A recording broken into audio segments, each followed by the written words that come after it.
يا أيها الرسول بلغ ما أنزل إليك من ربك وإن لم تفعل فما بلغت رسالته. أعوذ بالله من الشيطان الرجيم. بسم الله الرحمن الرحيم. السلام عليكم ورحمة الله وبركاته. السلام عليك يا أبا عبد الله وعلى الأرواح التي حلت في فنائك. عليك مني سلام الله أبدا ما بكيت وبكي الليل والنهار ولا جعله الله آخر العهد مني لزيارتكم. السلام على الحسين وعلى علي بن الحسين وعلى أولاد الحسين وعلى أصحاب الحسين. الحمد لله رب العالمين والصلاة والسلام على أشرف الأنبياء والمرسلين سيدنا وحبيبنا وشفيع قلوبنا ومولانا بالقاسم محمد. اللهم صل على محمد وعلى أهل بيت الطيبين الطاهرين لا سيما باقية الله في العار أجل الله فرجه الشريف. اللهم صل على محمد وآل محمد. Hadratil Mukarramin, Asatid wa Asatidzah bil khusus Samatul Jatul Islam wal Muslimin, Al-Ustadz, Rusli dan keluarga. Moga Allah berikan selalu keberkahan dan seluruh yang hadir pada tempat ini, pada majelis ini. Semoga kita semua merupakan bagian dari orang-orang yang beriman yang kelak mendapatkan syafaat dari Imam Hussein alaihissalam, seluruh kedua orang tua kita, pasangan kita dan anak keturunan kita. Kita kembali lagi dalam bergabung bersama kafilah kecil Imam Hussein alaihissalam di Sahara Karbala yang gersang dan tandus. Pada malam hari ini kita menghidupkan kembali ingatan kita, kenangan kita, dan mengambil pelajaran dari setiap peristiwa yang terjadi Padang Karbala. Pada malam hari ini saya ingin berbicara tentang tujuan kita menghidupkan malam-malam Karbala ini, menghidupkan kembali peristiwa Asyura ini, menghidupkan kembali peristiwa yang terjadi pada keluarga suci Rasulullah sallallahu alaihi wasallam. Hadirin al-muslimin wal muslimat, dalam satu seminar konferensi yang dilakukan di Denmark, Ayatullah Taqi Ja'fari, seorang ulama, seorang filosof, seorang arif yang sangat luar biasa, dia menampilkan satu makalah, satu pemaparan tentang bagaimana manusia ini mencapai kebahagiaannya, bagaimana manusia mencapai kehidupan yang baik. Banyak para filosof pada saat itu berkumpul menampilkan pandangan perspektif mereka masing-masing. Sampai tiba giliran Ayatullah Taqi Ja'fari, beliau menggambarkan bahwa kemuliaan diri seseorang, kebahagiaan pada diri seseorang sangat bergantung pada tujuan yang ingin dia capai. Sangat bergantung pada bagaimana dia meletakkan tujuan kehidupannya. Ketika tujuan itu hanya pada sesuatu yang terbatas, maka kebahagiaan, keindahan, kesempurnaan hidupnya hanya pada hal yang terbatas tersebut. Tetapi ketika kemuliaan, tujuan kehidupan itu pada sesuatu yang tidak terbatas, maka begitulah kebahagiaan, nilai kehidupannya akan terjadi pada dirinya. Dia akan mendapatkan kebahagiaan yang tidak terbatas, dia akan mendapatkan kemuliaan yang tidak terbatas. Semua orang menjadi kagum pada peristiwa konferensi itu atas pemaparan yang disampaikan Ayatullah Taqi Ja'fari ini. Setelah selesai, dia turun dari meja yang disediakan untuknya dan semua memberikan aplaus padanya. Tetapi dia teringat pada sesuatu dan dia kembali lagi di podium itu. Dia berkata, sesungguhnya apa yang saya sampaikan ini bukan dari diri saya, tapi dari imam saya, Al-Imam Ali bin Abi Thalib, yang berkata, kaimatu kulli imri'i ma yuhsinuhu. Nilai dari diri seseorang itu adalah apa yang dia anggap mulia baginya. Kehidupan kita, tujuan kita akan menjadikan itu semua sebagai nilai kehidupan kita. Bernilai tidaknya kehidupan kita bergantung apa yang kita inginkan dalam kehidupan ini. Sekiranya kehidupan ini hanya terbatas bagi kita pada pemenuhan keperluan pokok kehidupan kita, makanan, minuman, atau kehidupan kesenangan duniawi kita, maka itulah nilai kita. Dan orang yang seperti ini dengan akan mudah diombang-ambingkan keadaan kehidupan dunia ini. Orang yang seperti ini akan mudah sekali menjual nilai dirinya pada apa yang dia inginkan itu. Karena itu tidak heran pada masa Imam Hasan alaihissalam ada banyak orang yang berkhianat kepada Imam Hasan alaihissalam dan berpaling kepada Muawiyah. Kenapa? Karena nilai kehidupan mereka tidak lebih dari sekedar dinar dan dirham. Ketika dinar dan dirham itu diberikan, mereka rela menjual agamanya. Ada satu kisah yang menarik. Ada seorang ulama yang bernama Ayatullah Naqudaki. Suatu saat dia berjalan bersama muridnya di sebuah pekuburan. Kemudian dengan kemampuan ruhaniyahnya, dia berkata kepada muridnya, dengarkan apa yang terjadi di kubur ini. Muridnya itu mendengarkan di dalam kubur itu ada suara. Yang isi suaranya itu seperti orang yang tengah berjualan. Tengah berjual buah-buahan. Buah jeruk ini segar, apel ini baik, dia ini baru, dia lezat, dan seterusnya. Setelah itu, Ayatullah Naqudaki ini mengajak muridnya ke kubur yang lain. Dan dengan kekuatan ruhaninya, dia berkata lagi kepada muridnya ini, dengarkan apa yang ada di kubur ini. Muridnya itu mendengarkan orang yang tengah membaca ayat-ayat Al-Quran, berzikir kalimat la ilaha illallah Muhammad Rasulullah, terus dalam kata-kata yang seperti itu. Ayat-ayat Al-Quran dia dengarkan di situ.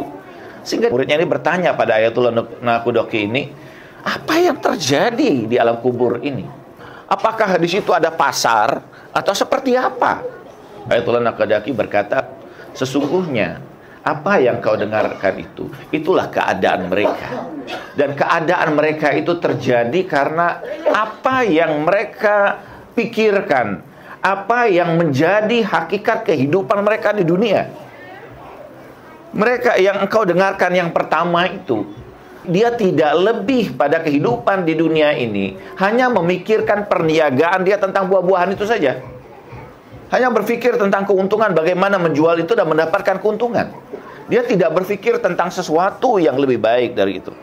Sementara yang kau dengar tadi, yang kedua adalah hamba yang soleh, yang berbahagia menikmati pembacaan Al-Quran, merasakan kelezatan dalam zikir, menyebut nama Allah. Itulah yang terjadi pada mereka. Bahwa ternyata dalam kehidupan, di balik kehidupan kita ini, di alam barzah kita akan muncul sebagaimana diri kita, sebagaimana dorongan yang ada dalam diri kita. Terbatas pada tingkat kita masing-masing. Tergantung bagaimana kita meletakkan harapan, tujuan, kenikmatan dalam kehidupan kita ini. Itulah yang akan terjadi pada proses kehidupan kita di balik kehidupan dunia ini. Anda adalah apa yang Anda inginkan. Anda adalah apa yang Anda harapkan dalam kehidupan ini. Sekiranya keinginan kita harapan kita itu hanya pada tingkat apa yang terjadi pada alam dunia ini, kenikmatan, kelezatan, makanan, minuman, dan yang lain dalam kenikmatan duniawi kita, sebatas itulah kenikmatan kita, diri kita. Bahkan Al-Imam Khomeini rahmatullah alaih menarik mengatakan bahwa salah satu penyebab beratnya sakratul maut itu, niza itu, ketika orang berada di ujung kehidupannya, kalau hatinya ini terikat dengan apa yang ada di dunia ini, sehingga begitu berat yang melepaskan semua yang dia cintai. Dan orang yang kecintaan hatinya pada apa yang ada di dunia ini, ketika di ujung kehidupan, kecintaannya itu semakin meningkat luar biasa. Demikian juga Imam mengatakan, kalau orang itu mencintai hal-hal yang ruhaniyah, hal-hal yang bersifat maknawiyah, di ujung kehidupannya pada saat malaikat maut mencabut nyawanya, Allah subhanahu wa ta'ala melipat gandakan kecintaannya pada hal-hal yang bersifat ruhaniyah, maknawiyah, sehingga dia ingin segera lepas dari dunia ini dan ruhnya berada di alam ruhaniyah tersebut, sehingga kematian menjadi kenikmatan baginya. Kematian menjadi sesuatu yang membahagiakan dia. Maulana Jalaluddin Rumi berkata, ketika kematianku tiba, jangan tangisi diriku, karena kematian itu adalah malam pengantin bagiku. Perjumpaan ruhaniah dirinya dengan Allah subhanahu wa ta'ala. Ini satu hal yang menggambarkan betapa diri kita ini sangat tergantung pada hal-hal yang bersifat sesuai dengan tujuan kita. Apa yang kita anggap indah, apa yang kita inginkan dalam kehidupan kita, itulah nilai diri kita. Para imam ahlul bait mengajak kita untuk meletakkan nilai kita, tujuan kehidupan kita pada sesuatu yang tinggi. Ada seorang tolabeh, seorang pelajar di Hauza di Iran. Suatu saat dia berada dalam kesempitan rezeki yang luar biasa, kesulitan, sehingga dia menulis daftar keperluan-keperluannya, dan itu dia letakkan di atas kali itu tentang harapannya kepada Al-Imam Mahdi ajallahu farajahu syarif. Allahumma salli ala Muhammad wa ali Muhammad. Keperluannya, keperluan hariannya sampai beras, minyak, dan sebagainya. Ketika hampir selesai dia menuliskan daftar itu di ruangannya, di hujrahnya, tiba-tiba pintunya diketuk. Dan dia buka pintunya. Dia dapati di situ ada Ayatullah Tehrani berdiri di depan ruangannya itu. Dia bertanya kepada Ayatullah Tehrani, "Wahai Syekh, apa keperluanmu sehingga harus sampai ke tempat ini? Sekiranya kau memerlukan diriku, aku datang kepadamu." Seorang yang luar biasa, Ayatullah yang besar. Sementara ini seorang talabe, seorang pelajar biasa. Kemudian Ayatullah Tehrani mengeluarkan dari sakunya dan dia berkata, "Ini adalah titipan dari Imam Mahdi kepadamu. Tapi dengan satu syarat." Ayatullah Tehrani mengatakan, "Jangan kau tulis coret dari keperluan-keperluanmu itu tulisan beras 4 kilogram, minyak berapa kilogram." Imam tidak suka pada sesuatu yang seperti itu. Ini tutupi keperluan. Imam mengajarkan pada sesuatu yang lebih tinggi. Bukan hanya keperluan-keperluan kita perlu bahwa terhadap keperluan kita di dunia ini. Ada keperluan kita. Tetapi Imam ingin kita ini memiliki nilai yang sangat tinggi. Seorang pecinta Ahlul Bait alaihissalam, nilainya tak tertandingkan dengan apapun yang ada di dunia ini. Nilainya pada ketinggian yang sangat luar biasa. Kenapa dia harus meletakkan nilai dirinya itu pada sesuatu yang kecil, pada sesuatu yang terbatas seperti itu? Tapi sayangnya seringkali kita, bahkan kadang-kadang dengan permohonan maaf, kita memanggil imam, kita berdoa kepada imam, agar imam menyelesaikan persoalan kita di dunia. Apakah itu sesuatu yang salah? Tidak. Tetapi kita tengah meletakkan nilai kita di hadapan imam pada nilai yang rendah. Ada seorang pedagang coy punya kedai di situ. Namanya itu Abu Fadl Abbas. Menarik bahwa Mirza Abu Fadl Abbas, dia punya kedai kecil. Tapi yang terjadi adalah dia tutup kedainya itu pada siang hari Rabu dan hari Jumat. Kemana? Setiap siang hari Rabu itu dia datang ke Jamkaron. Jadi hari Jumat dia liburkan, dia tutup juga kedainya. Orang di sekitarnya bercanda, berkata, "Wahai Rajab Abul Fadl, kenapa engkau tutup kedaimu? Ini orang mau berbelanja padamu, nanti kau rugi." Ya berarti biarkan saja, tutup. Kenapa? Karena di setiap malam dia mempersiapkan diri di siang hari Rabu itu untuk ke Jamkaron, dan di hari Jumat dia tutup memang untuk ke Jamkaron berziarah kepada Imam Mahdi alaihissalam. Sebelum dia datang ke kedainya itu di pagi hari Rabu itu, orang sudah kunci. Orang tutup kedainya itu sambil bercanda, tangga sebelahnya menutup itu, karena tahu bahwa pada hari Rabu siang dia akan pergi. Dia tutup lah, dia kunci. Kemudian Mirza Abu Fadl Abbas ini membeli kunci yang lebih besar. Dia kunci lagi kedainya dengan kunci yang lebih besar lagi. Dia tinggalkan. Sehingga orang berkata kepada Mirza ini, "Oh Mirza, apa yang kau lakukan?" Padahal kami bercanda. Dia berkata bahwa tidak ada yang bisa menghalangiku untuk berjumpa dengan imam. Dia pergi, subhanallah.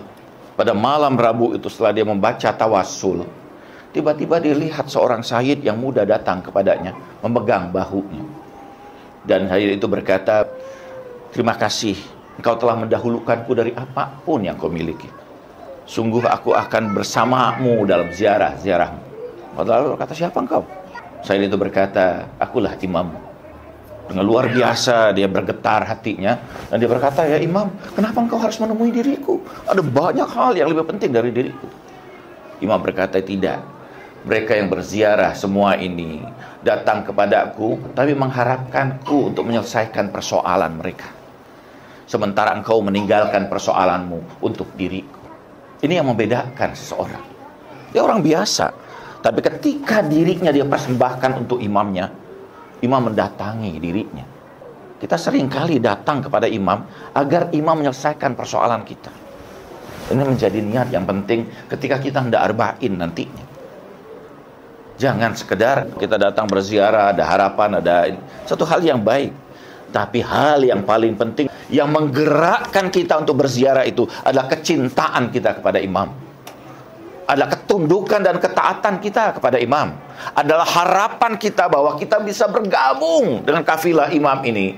Bahkan nanti di yaumil mahsyar. Itu yang paling mendasar. Karena itulah Imam Ali dalam doa Kumel berkata, "Qawi ala khidmatika jawarihi." Ya Allah, kuatkan tubuhku ini untuk berkhidmat kepadamu. Bukan untuk apa yang kita inginkan di dunia ini.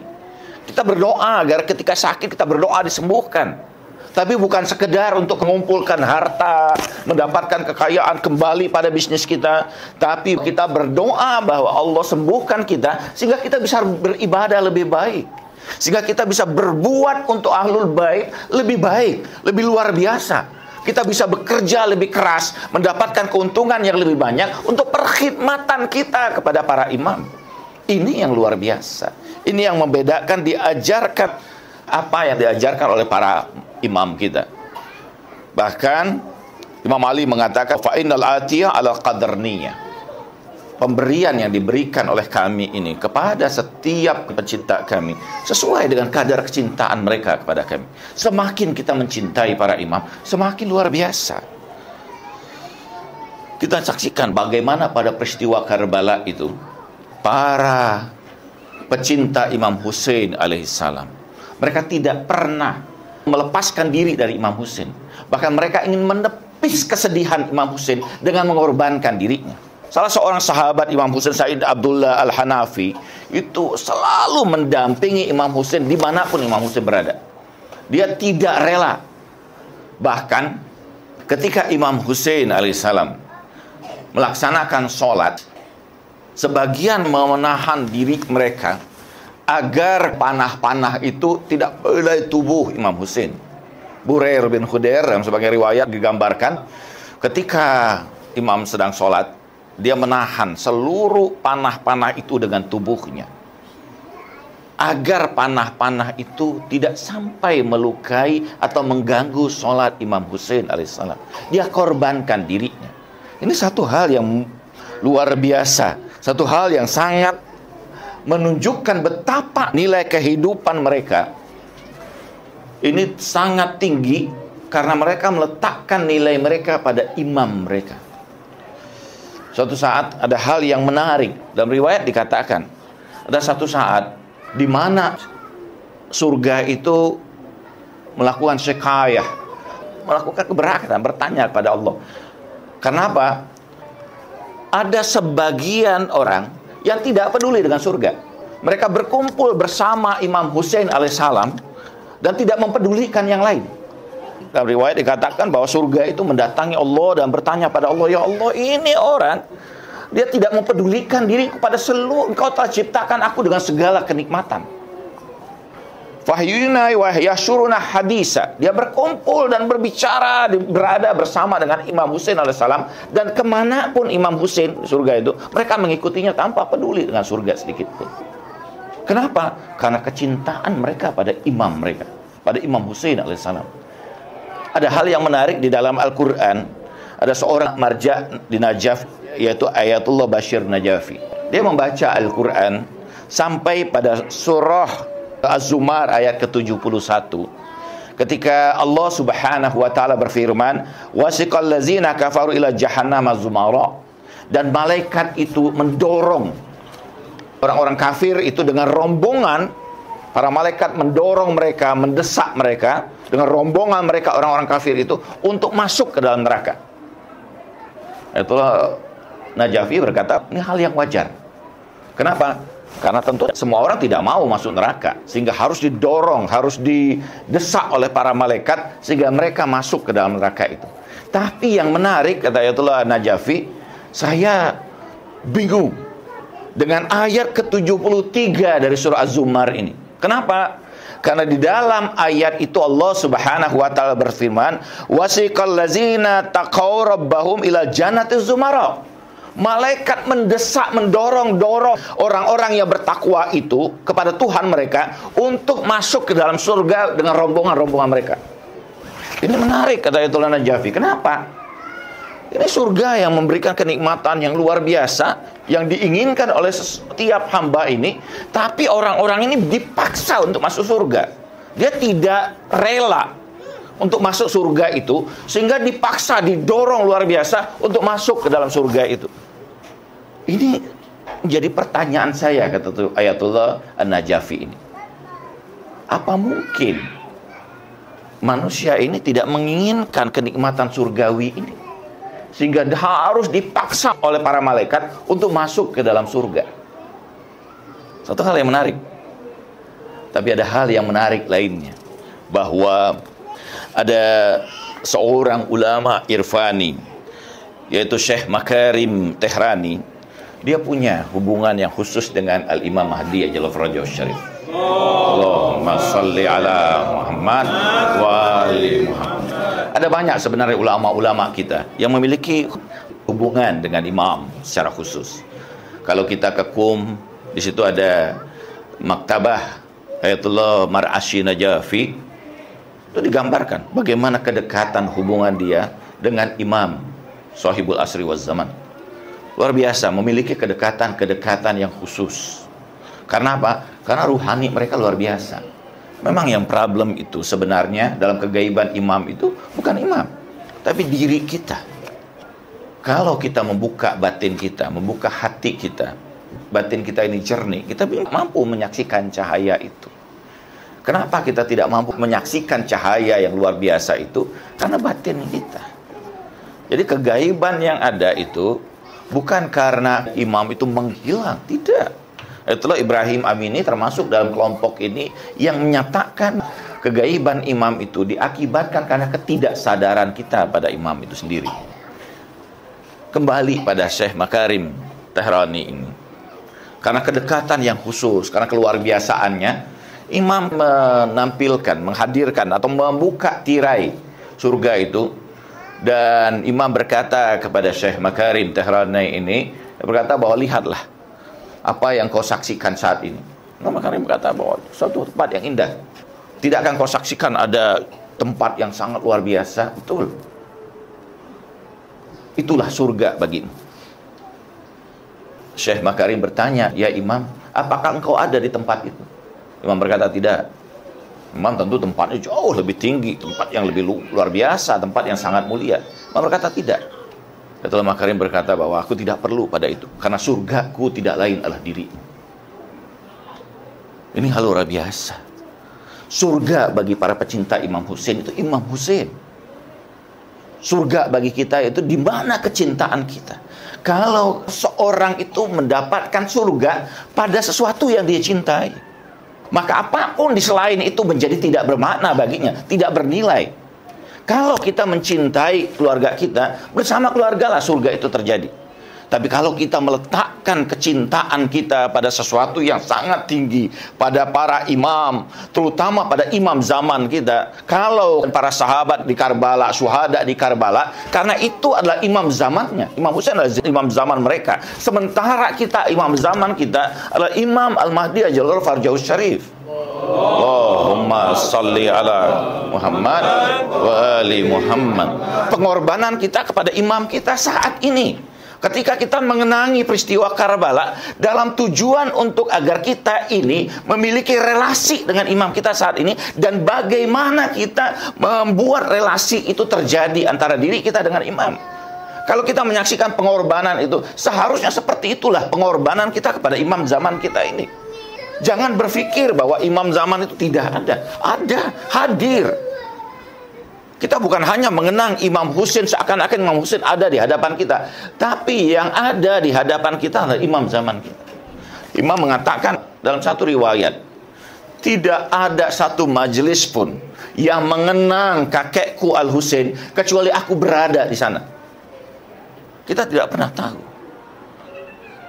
Kita tidak pernah menyadari bahwa mungkin saja betul bahwa imam tidak hadir secara fisik, tapi imam menyaksikan kita.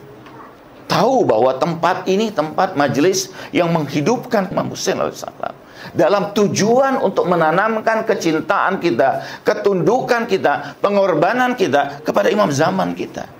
Sehingga nilai kita ini tidak berbeda dengan para syuhada Karbala. Ini satu hal yang luar biasa. Surga kita, kita berharap ketika dibangkitkan dari kehidupan ini, kita bersama dengan imam zaman alaihissalam. Karena imam zamanlah yang ada dan menjadi imam kita, yang memberikan petunjuk pada kita. Imam tidak pernah berhenti memberikan petunjuk kepada kita. Ketika kita berdoa, kita membacakan doa imam zaman alaihissalam, imam memberikan respon kepada kita. Walaupun seringkali kita tidak sadari. Mungkin imam memberikan ilham atas jawaban persoalan kita kepada diri kita atau kepada saudara-saudara kita yang lain.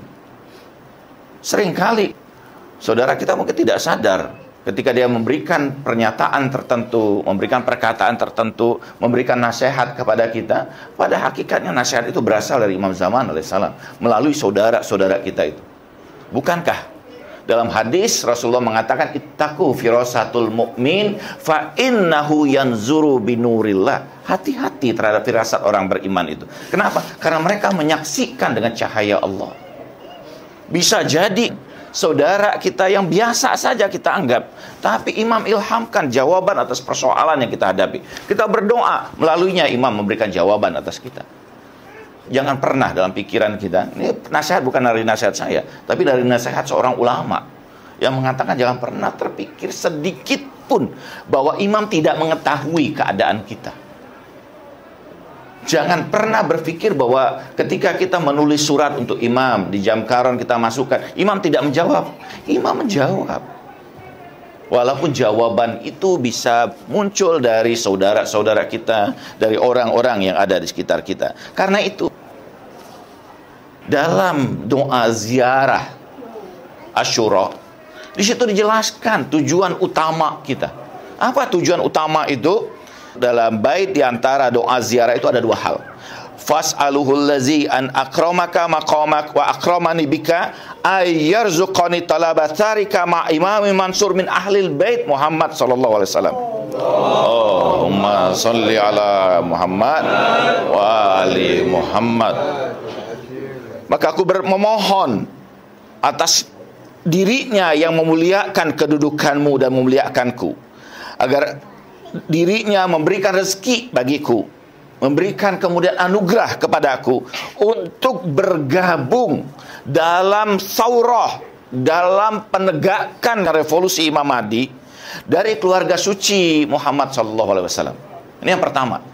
Kita ingin dalam doa ini, di antara hal yang sangat penting untuk meletakkan nilai kita berdoa dengan mengingat peristiwa Karbala ini. Allah membangkitkan kita untuk berada dalam bagian dari Imam Zaman alaihissalam, dalam menegakkan saurah, perlawanan atas kezaliman yang ada, menegakkan kembali perjuangan Imam Hussein alaihissalam. Dan bagian yang kedua, was'aluhu ayyabalaghani maqama mahbud lakum indallah wa ayyarzaqani talabatsarikum ma imami huda adh-dhahirin natik bil haqqi lakum.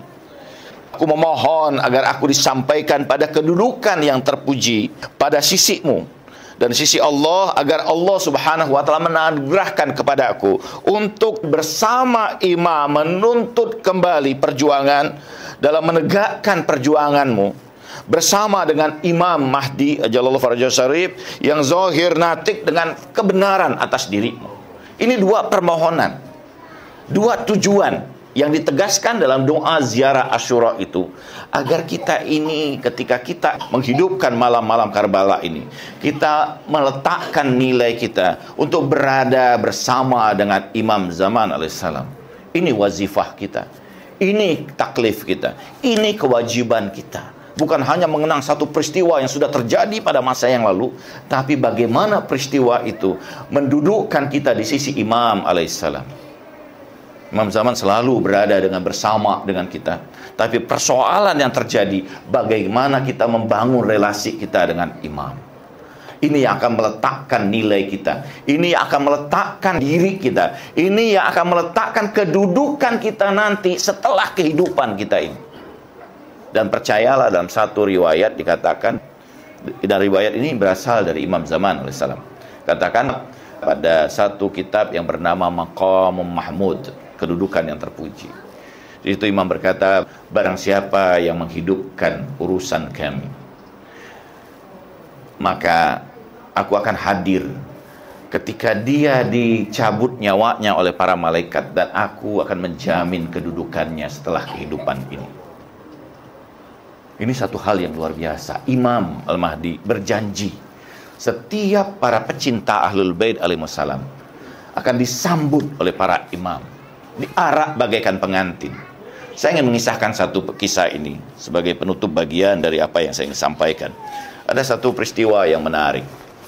Saya punya satu keluarga, seorang anak perempuan yang saya antarkan dia ke madrasah ketika dia kecil. Dia banyak belajar dari saya suatu saat saya pergi ke Iran melanjutkan pelajaran. Ketika kembali, dia sempat berjumpa dengan saya karena dia masih di kampung dan saya sudah pindah ke Bandung pada saat itu. Tapi masih terhubung beberapa kali. Tapi yang luar biasa bagi anak perempuan ini, anak gadis ini, dia luar biasa dalam mengaji anak-anak itu. Dia datangi anak-anak, bahkan kadang-kadang tempat-tempat yang fakir dan miskin, dia datang ke sana, dia memberikan pelajaran pengajian di situ. Dan suatu saat dia menderita kanker pada matanya sebelah kiri, dan matanya itu keluar. Begitu sakit. Ibunya berkata kepada saya tahu dia sangat sakit, tetapi yang keluar dari mulutnya hanya sholawat kepada Nabi Muhammad dan keluarganya. Saya tahu bahwa dia dalam keadaan sakit. Semakin dia dalam keadaan sakit itu, saya dengar semakin keras sholawatnya itu. Saya sadar bahwa itu dalam keadaan sakit yang luar biasa. Kemudian dia mendapatkan mimpi 1 minggu sebelum dia wafat. Dia ingin bertanya pada saya dalam mimpinya itu, tapi sayangnya tidak sempat berjumpa dengan saya. Dia ingin bertanya apa takbir mimpi ini. Dalam mimpi itu dia menjumpai Imam Hasan alaihissalam. Dan Imam Hasan berkata, dan memberikan satu pakaian kepadanya. Imam Hasan berkata kepadanya, bersabarlah sejenak, ini pakaian sudah disiapkan untuk dirimu. Ini satu bukti bahwa para imam tidak pernah lalai dari kita semua. Selama hati kita, nilai kita letakkan pada imam, imam akan lebih jauh memperhatikan kita, menyambut kita, khususnya di saat-saat dalam kesulitan terjadi pada diri kita, di saat musibah paling besar dalam kehidupan kita, ketika kematian menjemput kita. Di saat-saat seperti itulah imam hadir. Betul kita tidak menyaksikan pada saat ini, tapi seorang mukmin, pecinta wilayah, pecinta Ahlul Bait alaihissalam punya hak untuk menyaksikan para imamnya. Dan imam menjanjikan pada kita akan hadir bersama dengan kita ketika wafat kita, dan akan menjadi saksi nanti di hadapan Allah Subhanahu wa taala. Bukankah kita selalu membaca ayat Al-Quran, yauma nad'u kulla unasin bi imamihim, pada hari Allah memanggil setiap orang dengan imam-imamnya, dan imam zaman akan hadir bersama kita, menjadi saksi atas setiap kita, atas relasi dan hubungan dan wilayah kita kepada Imam Mahdi ajallahu farajahu syarif. Para syuhada Karbala dibangkitkan bersama dengan Imam Husain, dan kita semua insyaallah dibangkitkan dengan Imam Zaman alaihissalam. Ala Nabi wa alaihi salawat. Allahumma salli ala Muhammad wa ali Muhammad. Allahumma salli ala Muhammad wa ali Muhammad. Allahumma salli ala Muhammad wa ali Muhammad. Marilah kita terbangkan ruhani kita sejenak. Kita melintasi lorong-lorong waktu, kembali pada waktu 1400 tahun yang silam. Ummul Banin menceritakan kepada Imam Ali alaihissalam, suaminya yang dia cintai. Ummul Banin berkata, ya Amirul Mukminin, tadi malam aku bermimpi, mimpi yang sangat luar biasa. Mimpi yang menggoncangkan hatiku dan perasaanku. Imam Ali alaihissalam bertanya kepada istrinya, apa yang kau saksikan dalam mimpimu? Ummul Banin berkata, aku menyaksikan malaikat turun dari langit, dan malaikat membawa rembulan untukku dan 3 gemintang. Begitu terang cahaya rembulan itu, dan bintang itu mengelilingi diriku. Imam Ali berkata bahwa dari sulbimu, dari janinmu akan lahir purnama rembulan, Qamar Bani Hashim, dan 3 gemintang itu adalah saudara-saudaranya. Tidak lama kemudian Ummul Banin hamil dan melahirkan Abu Fadl Abbas. 3 putra lainnya lahir dari sulbi Ummul Banin, Abdullah, Ja'far, Utsman, dan Ja'far. 3 putra-putra Imam Ali bin Abi Thalib yang dipersiapkan untuk membela Imam Husain alaihissalam. Imam Ali mengajarkan makrifat yang luar biasa kepada Abul Fadl Abbas. Dalam usia 12 tahun dia menemani ayahnya Ali bin Abi Thalib dalam perang Siffin. Imam Ali memperhatikan setiap gerak dan langkah dari Abu Fadl Abbas. Dia saksikan bagaimana Syak-Syak ditantang oleh Abu Fadl Abbas untuk berduel, dan Syak-Syak kemudian mengirimkan putranya. 7 putranya tumbang di tangan Abu Fadl Abbas, sehingga Abu Syak-Syak datang untuk menghadapi Abu Fadl Abbas dengan kesombongannya, dan dengan mudah anak 12 tahun itu menumbangkan pendekar dari pasukan Muawiyah. Hari itu, hari yang sangat mencekik, dahaga begitu luar biasa. Duka lara Sayyidah Fatimah Az-Zahra atas hari 10 Muharram. Saudara-saudara Abu Fadl Abbas sudah dikirim untuk berperang tanding. Setelah Ali Akbar syahid, satu persatu saudara Abu Fadl Abbas syahid di medan peperangan. Abu Fadl Abbas diperintahkan untuk menjaga kemah para perempuan. Ia mendatangi kemah itu satu persatu, menjaga keamanan kemah itu. Salah seorang di antara pasukan Imam Husain menegur Abu Fadl Abbas dan berkata, ayahmu Ali bin Abi Thalib melahirkan untuk hari ini bagimu, mendampingi abangmu Al-Husain.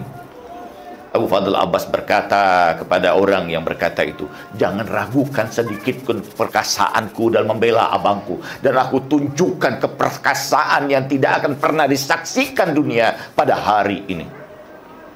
Tangisan anak-anak di kemah itu menggetarkan hati Abu Fadl Abbas. Mereka menangis dan berkata, haus, haus, haus. Imam Husain yang mendengar rintihan anak-anak kecil yang dahaga dan kehausan berkata kepada saudaranya Abu Fadl Abbas, ya Abbas, ambilkan seteguk air untuk anak-anak Fatimah. Abu Fadl Abbas menaiki kudanya yang perkasa. Ia memacu kekang kudanya berhadapan dengan musuh yang berlapis-lapis. Ia hadapi semua itu dengan keperkasaan Ali bin Abi Thalib ayahnya. Tak satu pun berani mendekatinya, dan pedangnya menari-nari menebas pasukan musuh. Satu persatu musuh tumbang, dan mereka kocar-kacir tak berani menghadapi keperkasaan Abu Fadl Abbas. Abu Fadl Abbas memacu kudanya sampai di tepian sungai Furat. Ia saksikan air itu mengalir begitu jernihnya. Kudanya meminum sedikit dari air itu karena dahaganya. Abu Fadl turun dari kudanya. Ia mengambil air itu dengan tangannya. Ia ingin minum air yang begitu segar itu, tapi ia teringat dengan maulanya Al-Husain yang kehausan dan anak-anak yang menangis di tenda-tenda. Putra-putri Fatimah dalam keadaan dahaga yang begitu luar biasa. Bagaimana mungkin aku akan meminum air ini terlebih dahulu? Abu Fadl Abbas kemudian memenuhi girbaknya. Ia memenuhi tempat air itu. Kemudian setelah tempat air itu penuh, ia menarik lagi kekang kudanya untuk berbalik dan membawa air ini kepada maulanya Al-Husain. Ketika dia berbalik, para pasukan musuh telah membuat formasi yang berlapis. Pedang-pedang telah menghantam kekang kudanya, dan kuda itu tumbang. Abu Fadl Abbas melompat dari kudanya. Ia berperang tanding dengan musuh yang luar biasa banyaknya. Pedangnya meliuk ke sana kemari menebas pasukan musuh, tetapi musuh terus-menerus mengepung dirinya. Dalam keadaan yang seperti itu, tiba-tiba ada satu pedang yang menebas tangan kanannya. Tangan kanan itu terputus. Ia mencoba menarik girbahnya, tempat airnya dengan tangan kirinya di atas pundaknya. Ia mau mengambil pedangnya dengan tangan kirinya dan mulai menebas. Kemudian pasukan musuh, darah terus mengacur dari tubuhnya, membuat tubuhnya lemah. Pasukan yang lain kemudian menebas tangan kirinya. Tangan itu terputus. Ia gigit tempat air itu untuk membawa dengan terseok-seok ke pasukan Al-Husain alaihissalam. Tapi tiba-tiba tombak Nurjana menghujam ke mata sebelah kiri Abbas. Ia tersungkur, darah membasahi tubuhnya. Pedang yang lain menebas tangannya, pedang yang lain menebas tubuhnya. Abbas berteriak, ya Maulai, ya Abu Abdillah, ya Husain.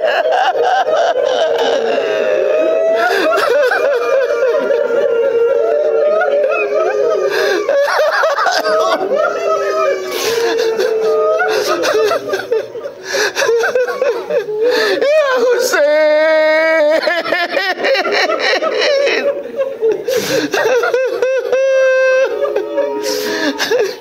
ya Maula.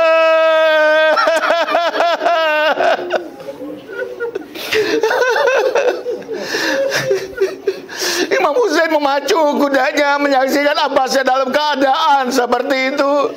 Ia mendekap dan turun dari kudanya, mendekap kepala Abbas. Abbas kemudian berkata, ya Maulai. Imam Husain berkata, duhai adikku, panggil aku abangmu.